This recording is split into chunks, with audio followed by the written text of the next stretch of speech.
Chapter 7. A Visitor and a Visit. The next day was bright and sunny, which I normally like. Last night I had wished for another rainy recess, so I could study the new students a little more. But the sunshine helped me think of another verse to write in my notebook. Autumn, oh autumn, when the weather turns funny, one day it's cold and rainy, next day it's warm and sunny. I don't believe Mrs. Brisbane thought it was funny when Hurry Up Harry arrived a few minutes after the bell rang. This time he brought his mom with him. She looked very worried as Miss Brisbane greeted her. Mrs. Brisbane, I am so sorry. After your call last night, I promised myself I'd get Harry here on time. But then I had to stop for gas, she explained. Tomorrow, I'll get him here on time. Thanks, Mrs. Ido, Miss Brisbane answered politely.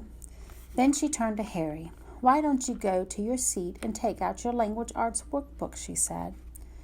Og, did you hear that? I squeaked to my neighbor when Mrs. Ido had left and the students were all working. Miss Brisbane called Harry's mom last night to talk to her about his being late. Boing, boing, Og replied, which made some of the kids laugh. That's serious, I said. I hope he wasn't too upset. But when I looked over at Harry, he didn't seem upset at all. The bell rang for recess later in the morning, and the students rushed out of the room. I knew they'd be getting their wiggles out on the playground, so I decided to try some of those exercises Miss Brisbane had taught us the day before. I wiggled my ears and my whiskers, and I even jiggled my tail, something else humans could not do. Then I shook my whole body, trying to shake my problems away. Rockin' Humphrey, I squeaked. I guess I looked a little silly, but I felt good. I felt even better when I heard a familiar voice say, Humphrey, what are you doing? I looked up and saw a wonderful sight.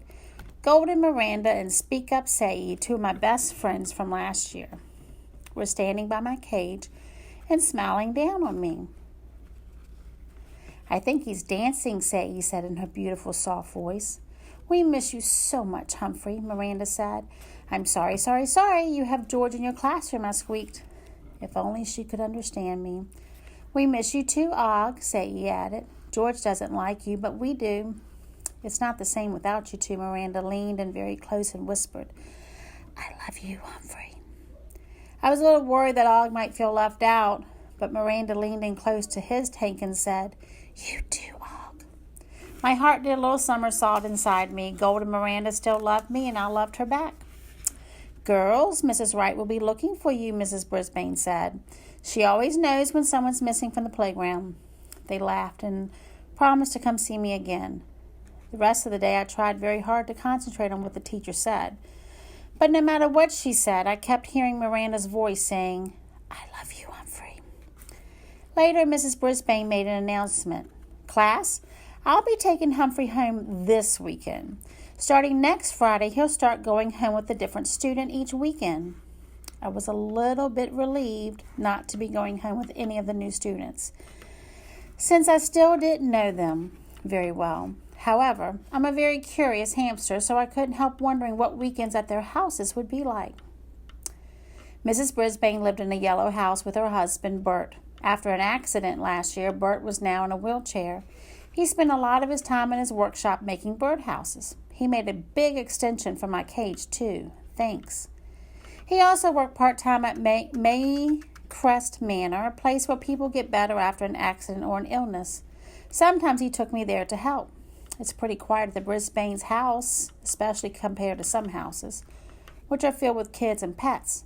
Sometimes it's a little too quiet, and I miss Og.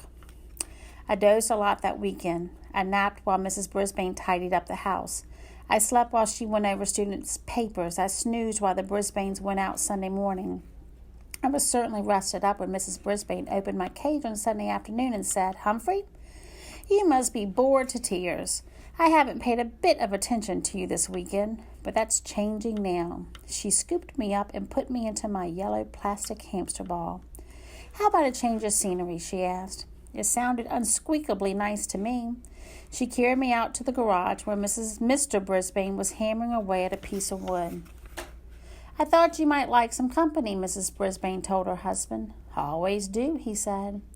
Mrs. Brisbane sat in the old stuffed chair near the workbench and put my hamster ball on the ground. My hamster ball didn't have flashing lights or music, but I still liked it. Go take a spin, Humphrey, she said. You need the exercise. I started the ball rolling, and things looked different from inside the ball, and they sound different too. When the Brisbanes talked, they sounded as if they were underwater, but I could still hear what they were saying. Bert, may I ask you a personal question, she asked. He chuckled. We've been married 30 years, Sue. I think you can ask me anything you want. Okay, what's the worst thing about being in a wheelchair, she asked. Bert thought for a few seconds. I can't reach that box of candy you hid on the top shelf in the kitchen. Miss Brisbane laughed. Well, I put it up there so I can't reach it either. Then Bert got more serious. People are the worst part of being in a wheelchair. Why? Miss Brisbane asked. Well, I don't like it when people treat me as if I'm different. I'm no different just because I'm sitting in a chair. I'm the same person I always was, he explained. His wife nodded. That's true. And I don't like it when people try to help me when I don't need any help, Bert continued. But you can't blame people for wanting to help, Mrs. Brisbane said.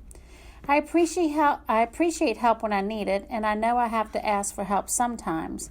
But some people just won't leave me alone, like Violet Rasmussen next door. If I'm outside for 1 minute, she runs over to see if she can help. She really gets my goat. Miss Brisbane laughed quietly. You haven't changed a bit since you've been in that chair, Bert Brisbane. You're as stubborn as ever. It's called independent, he said, chuckling. Bert began running a piece of sandpaper over a piece of wood. Why do you ask? Oh, there's this girl in my new class, Rosie. She's in a wheelchair, Miss Brisbane said. She's very independent, too. That's good, Bert said. Yes, but she's not the problem. It's another girl, Miss Brisbane sighed. Something else, Bert, she said. You know how when you were a boy, you were really short? Mr. Brisbane smiled and nodded. Yep. Until 1 year when I went from being the shortest boy in the class to the tallest boy in the class. It happened over the summer. Quite a change. Which did you like better, being short or being tall? Mr. Brisbane stopped sanding the wood. I guess there were problems either way. That's what I was thinking too, his wife said. Me too, I squeaked, rolling my ball closer to her chair. Oh, Humphrey, I almost forgot about you, Miss Brisbane laughed. No one could ever forget Humphrey, Bert said. Humphrey won't be here next weekend, Miss Brisbane said. He'll be going home with a student from the new class. Which one, Mr. Brisbane asked. Yes, which one, I squeaked. I'm not sure yet, Mrs. Brisbane said. We stayed out in the garage for a while, but the Brisbanes talked about other things I didn't understand. As I rolled around the garage, I tried to imagine Mr. Brisbane as a little boy. It was hard. And when I tried to imagine Mrs. Brisbane as a little girl, that didn't work either. Maybe hamsters just don't have good imaginations. Humphrey's rules of school. Everybody has problems, not just you.